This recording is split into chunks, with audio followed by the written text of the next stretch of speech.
Bagaimana semangat juang MA Kartini? Bagaimana sosoknya tidak bergeming saat mendapat banyak cemooh?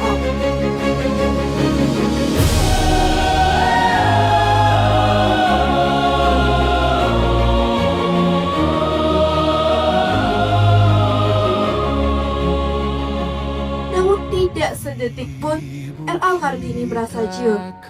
Demikianlah, saya harap teman-teman juga memiliki keberanian yang sama untuk membuat mimpi yang besar.